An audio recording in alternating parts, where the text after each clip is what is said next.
Boa noite a todos. Quinta-feira, 26 de setembro de 19, Brasília. Como é que é aquela saudação? Dia 26. Entendeu? Eu entendi. Ela esteve comigo em Nova York, a Isani Calapalo, e ela saudou aqui todos os surdos do Brasil pelo Dia dos Surdos hoje. Repete como é que é a saudação aos surdos? E aí, é mais fácil o inglês ou... Que língua é essa? Caribe. Ou o Caribe? O que você quer aprender? O que é mais fácil para você, o inglês ou o Caribe? Eu acho que é o Caribe, eu acho que é o inglês. Eu acho que é inglês. Eu acho que é inglês. Você fala inglês também, não? Entendo muito pouco. Entende um pouco, né? Então, olha só. Eu vou falar que eu sou homem, né? Sou homem, então tem que ficar fora da comparação. Qual a diferença dessas duas aqui? Tem diferença? São iguais. O que tem dentro dessa cabeça aqui? É a mesma coisa que tem dentro dessa cabeça aqui. Temos duas mulheres, dois seres humanos que são iguais. Inclusive são brasileiras. Aí a bandeira. O índio quer o quê? O que o índio quer no Brasil? Hoje em dia o índio quer o progresso, o índio quer o desenvolvimento, ajudar, fazer com que esse país cresça. O índio tem sua terra demarcada, são hoje quase 14%. Né? Terras ricas, no Brasil todo terra rica, né? É para agricultura, para mineração, biodiversidade, água potável, recursos naturais. Tem muito ponto turístico Qual a tua região? Então, eu sou da região do Parque Indígena do Xingu. Aliás, é uma das terras demarcadas aqui no Brasil. O Parque Indígena do Xingu abriga 16 etnias. É uma região linda, rica em riquezas naturais. Vamos supor que vocês topassem, obviamente, você concordasse em fazer turismo na tua região. Tu acha que isso seria bem-vindo para a tua área? Com certeza. Aliás, eu quero ressaltar que a minha aldeia já faz de turismo há 4 anos. A gente recebe turista em nossa aldeia. E já tem muitos indígenas de outras aldeias se copiando esse modelo de turismo que a gente faz na nossa aldeia, Terrunru, Parque Indígena do Xingu, Mato Grosso. Tem centenas de aldeias indígenas no Brasil, centenas. Tem, centenas. E cada aldeia tem um comandante ali que você chama do quê? Então, esse comandante a gente chama de cacique. Na minha língua seria aneta. O que é aneta? É um líder escolhido pelo povo. E também tem FIS-caciques, lideranças locais, que eu faço parte desse grupo. Foi uma honra, nós a convidamos, ela foi conosco a Nova York, esteve ali no plenário da ONU, Organização das Nações Unidas, assistiu o meu pronunciamento, ouvimos depois o pronunciamento do senhor Donald Trump. Tá? Ela teve alguma vivência, andou por lá, viu gente, conversou. Você acha que o pessoal da ONU, né, sabe de verdade quem são vocês, o que vocês querem? Ou acha que eles vivem, em parte, né, vivem pensando de outra maneira quem são vocês? Porque assim, a verdade é assim, muitos não indígenas, a gente fala branco, assim como vocês se referem a nós como índios, a gente se refere a pessoas não indígenas branco, não é pela cor, tá? É branco por não ser índio, assim que a gente se refere. Muita gente não conhece nada da realidade indígena. Mesmo aqui no Brasil, muita gente não conhece. O que acontece? A maioria lê esses livrinhos que o antropólogo, o ambientalista se escreve, aí acaba criando aquela ideologia do índio romantizado, eu costumo dizer, aquele índio romantizado, um índio lá do século passado, não fala do índio de agora, um índio do século XXI. Olha, o ser humano evoluiu, o que nós brancos então éramos alguns milhares de anos atrás. Alguns milhares. Nós éramos que alguns índios são hoje também. O que aconteceu com ela? Ela nasceu, pai e mãe índios, né? Teve uma aproximação com a cultura branca, é uma pessoa que fala a nossa língua, é uma pessoa que sabe que hoje em dia ela prefere estar ao lado de tecnologias, ao lado dos avanços da ciência, ao lado do médico, se precisar, se bem que ela tem, em grande parte, o que a biodiversidade oferece a ela, certas técnicas para curar alguma doença, que funcionam, tá certo? Até tenho dito sempre, né, a questão da biodiversidade amazônica nossa, nós estamos procurando parcerias com o mundo, para que possamos, com essas pessoas, com tecnologia melhor do que a nossa, mais meios que o Brasil, é difícil arranjar meio para muita coisa no Brasil, dividir isso com o mundo todo. Tem certas doenças que vocês, o nome de uma doença que vocês curam com os meios de vocês mesmos na região. Tem algumas doenças que a gente cura com as ervas medicinais. Uma delas se é tipo gripe, uma coisa fácil, também quando você se sente indisposição, quando você tem algumas doenças como doença de pele. A minha mãe, ela é curandeira, ela conhece muitas ervas medicinais. Eu sou uma indígena que não toma muito remédio da cidade, que eu uso mais as ervas medicinais. Eu auto me imunizo, eu tenho uma medicina chamada arranhadeira, na minha língua seria ringue. Essa medicina ringue, a gente raspa todo o corpo, arranha, tanto é que eu estou arranhada aqui, não sei se você consegue ver, estou tudo arranhada. Quem andou te arranhando aí? Pois, a minha mãe que é responsável por tudo isso, pois é essa arranhadeira que me dá resistência, me dá imunidade, é uma das medicinas que a minha mãe aplica. Tá certo, tá certo. Agora, você tem visto muita gente de fora, né, fora do Brasil, você quando vê um brasileiro, você conhece um pouquinho pelo semblante, pela língua, mas gente de fora do Brasil, da Europa, de outros países que andam na tua região, tem muita gente? E é o que tem mais, na verdade. Tem muito gringo aí. Gringo aí. Inclusive, alguns anos atrás, teve um grupo de chineses querendo entrar. Eles estavam querendo patentear algumas medicinas indígenas. Pois é. Tem muito gringo de olho na Amazônia. Aliás, eu já recebi propostas aí de um gringo, eu não vou citar o nome aqui, dizendo se a gente poderia vender uma parte de terra nossa para eles. Assim eles poderiam explorar à vontade a nossa terra. Mas, como sempre, meus pais me falam sempre para ficar atento com essas pessoas. Porque o Brasil é nossa. A Amazônia, quer dizer, a Amazônia é de todo o povo brasileiro. Se entra um brasileiro na tua terra e tenta negociar qualquer coisa, fica difícil. Agora, se for gente de ONG, não tem problema nenhum. O que tem muita terra indígena? Tem riqueza minerais, tem diamante, tem ouro, tá? A questão da biodiversidade. Então, eu já tive uma vez, há uns 15 anos, entre outras idas que eu fui para a região amazônica, fui em pelotões de fronteira nossa e virar um branquelão de 2 metros de altura. Tá? Um mochilão atrás, naquele tempo era aquele telefone Globosat, e eu perguntei lá para a autoridade, os acompanhantes, o que a gente pode fazer? Falou nada. Nós temos que buscar maneira para deter essas pessoas, identificá-las, ver se estão de forma legal no Brasil ou não, e tomar as providências. Então, por isso a pressão toda em cima da Amazônia. É comum, não quero botar culpa em ninguém não, tá? Sobre queimadas. Todo mundo tem que ser queimada zero. Certo? Tudo bem, certo? É a tua opinião, vamos respeitar aqui a tua opinião. Mas tem muita gente que por cultura, por tradição, toca fogo no seu roçado ali, derruba alguma coisa. De novo, muitas vezes, já está derrubado, para poder plantar. Tá certo? O índio também de vez em quando toca fogo para poder plantar alguma coisa, não?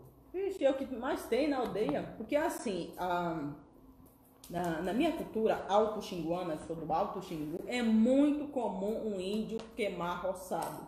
Às vezes as fagulhas se espalham, o vento é muito forte lá. Aí muitas das vezes isso acaba sobrando para o governo. É culpa do governo, é culpa de pessoas de fora. Sabe por quê? Que é mais fácil culpar pessoas de fora para tirar eles da reta? Vamos culpar os brancos? Vamos jogar a culpa deles? Eles se entendem. Eles são a maioria. Tá entendendo? Olha, as queimadas desse ano estão abaixo da média dos últimos 15 anos. Por que essa potencialização? Por que um chefe de Estado europeu nos atacou, me chamou de mentiroso e falou que a soberania sobre a região amazônica tinha que ser repensada? Porque mudou o governo, nós estamos agindo de maneira diferente. Nós queremos o índio do nosso lado, são nossos irmãos. Tá certo? E nós não aceitamos aumentar da forma como querem a quantidade de terras indígenas. Nós temos hoje 14%. Eles achavam que até o final de 22 passaria para 20%. Não vai passar, no meu governo não vai passar. Nada, não estou contra o índio, mas tem que ter racionalidade para demarcar.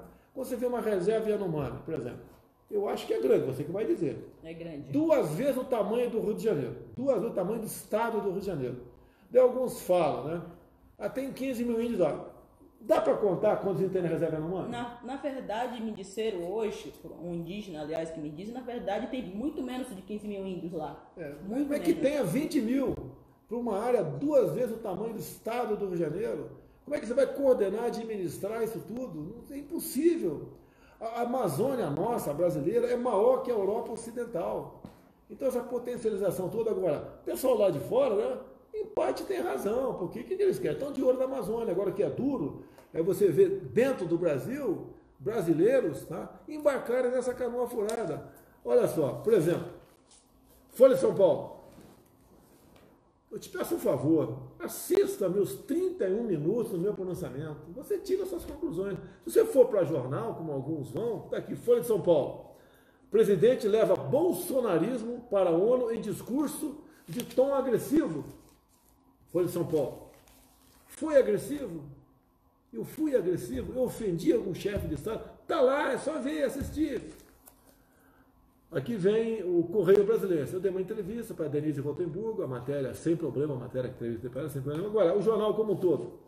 Para analistas, fala, deixa o país isolado. Analistas, fala, deixa o país isolado como? O que eu ofendi algum chefe de Estado, alguma nação? O que eu falei?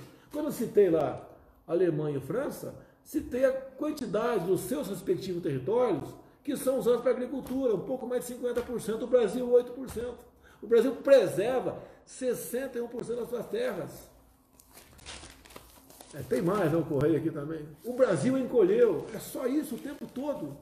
Agora, os outros que me antecederam, muitos deles, né, não vou generalizar, era discurso para ser aplaudido. Para ser aplaudido.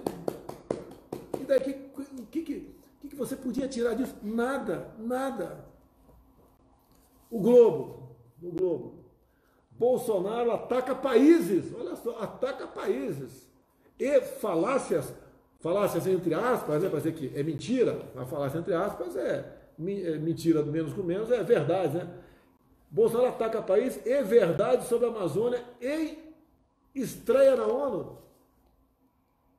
O que o Globo queria que eu falasse na ONU? Meu Deus do céu, está tudo uma maravilha no Brasil, que é isso, aquilo, ser aplaudido, falar que o presidente daquele país está certo em relativizar a nossa soberania. É isso que o Jornal Globo queria que a gente fizesse?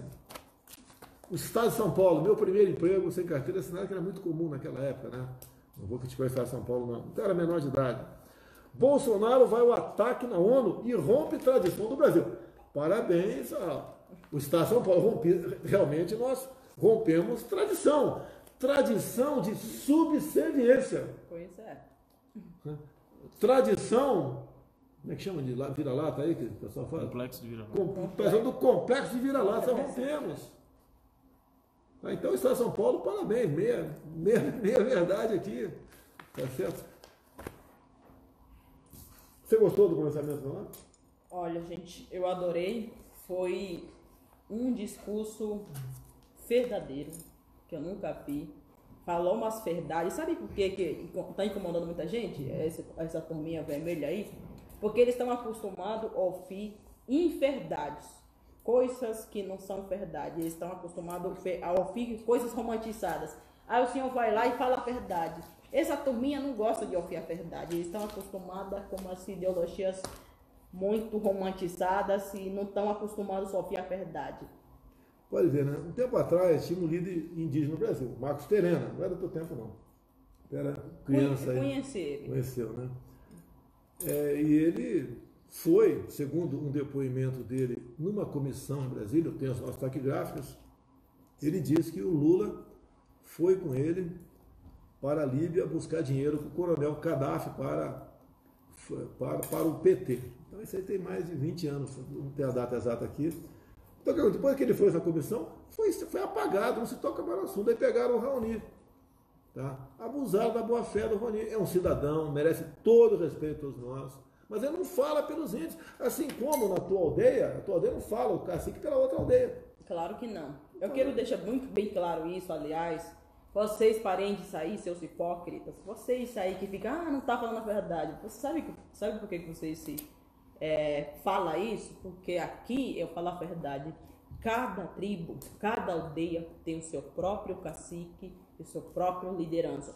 Somos 305 etnias diferentes, 274 línguas. Você se acha que Raoni vai representar 305 etnias que existem no Brasil? Claro que não. Ele está bastante idoso, com todo respeito ao idoso. Eu respeito muito ele, mas as ideologias dele não me representam. Não tem mais aquela, com todo respeito ao Raoni, a idade vai pegar todos nós, já está me pegando já, 64 anos, o Raoni é bem mais velho do que eu. Não dá, quer dizer, alguns países, chefes de Estado, pegaram o Raoni, cooptaram o Raoni, e o Raoni passou. Uma coisa eu posso falar aos senhores, né?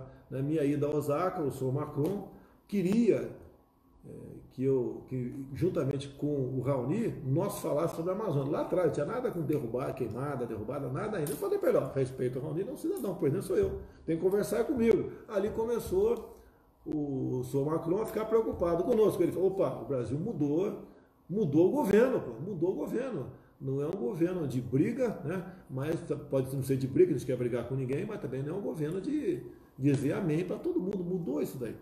Deixa eu mudar um pouquinho de assunto, coisa rápida aqui. O ano passado, a Folha de São Paulo, fez sempre a Folha, né? Impressionante, tudo começa com a Folha. Né? Fez uma matéria dizendo, me acusando de disparar em massa o WhatsApp, né? Para fins eleitorais. Bem, a Folha publicou, o que o PT fez? Entrou com uma ação no TSE. Tá? E o TSE fez, apurou. Tá certo? E a decisão saiu hoje. Hoje o TSE decidiu, né? Não houve disparo em massa pelo WhatsApp pelo candidato Jair Bolsonaro. Ponto final. Então houve o fake news da Folha, e depois deu trabalho ao TSE, mas tinha que ter uma punição para o PT, tinha que ter uma punição para a Folha de São Paulo. Os caras não podem publicar as coisas, é comum acontecer isso daí. Um jornalzinho lá do interior, de bairro, né, faz uma matéria mentirosa, acontece. Daí alguém leva no Ministério Público, leva no tribunal, outro qualquer, entra com uma ação, e aquela pessoa passa a ser investigada em cima daquela mentira. E muitas vezes, aquela pessoa investigada, o pessoal quebra sigilo, faz isso, faz aquilo, traz gente para depor do ciclo dos familiares, ciclo de amizade, vai achar alguma coisa, pô. Vai ter alguém que vai falar alguma coisa, achar uma coisa, e ele acaba sendo punido não por aquilo que foi acusado, por aquilo que tem nada a ver. Isso não pode continuar acontecendo, não pode continuar acontecendo. Tá? Dor de cabeça para a gente, né? Despesa, chega no final da linha, a gente ganha ação. Tá? Quero ver o que os jornais vão publicar amanhã, se é que vão publicar alguma coisa sobre a decisão do TSE no dia de hoje. Repito, segundo o TSE, Tribunal Superior Eleitoral, não houve disparo em massa pelo WhatsApp, segundo massa, por ocasião da campanha eleitoral do candidato Jair Bolsonaro. Bem, eu quero encerrando rapidamente, né, no primeiro semestre desse ano, foi criado no Brasil, descontando aí os desempregados, né, 408 mil novos empregos, tá? O número maior dos últimos 5 anos. O mês de agosto também foram tirando, fazendo a conta, empregados e desempregados, dados do CAGED, né? Então tivemos um saldo de 121 mil novos empregos. É pouco? É pouco. Mas pegamos a economia destroçada, sabíamos disso. A indústria de calçado vem crescendo, a construção civil também vem crescendo. A primeira companhia aérea de voos local, né? Baixo custo. Baixo custo. Desculpa aqui, tá? Não entendo inglês não, tá? Por isso que eu pergunto aí. Tá?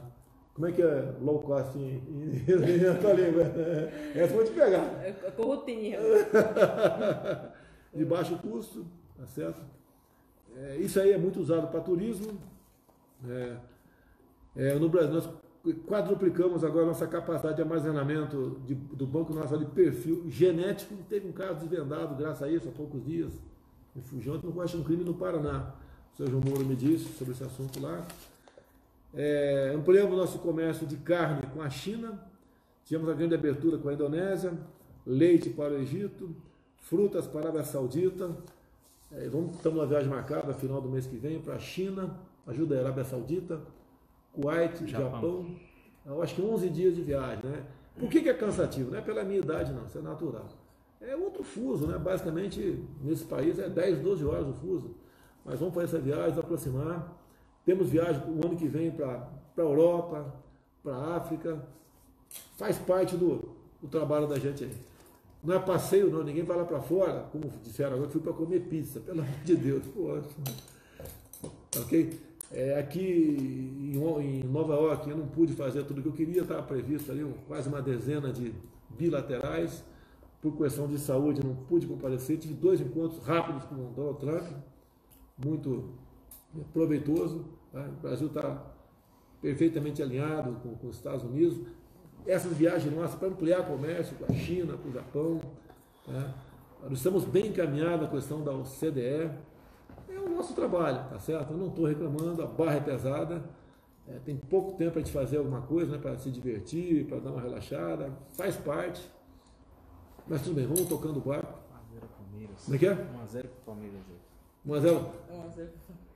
Vamos, pessoal. Palmeiras e o poderosíssimo CSA de Alagoas, isso mesmo?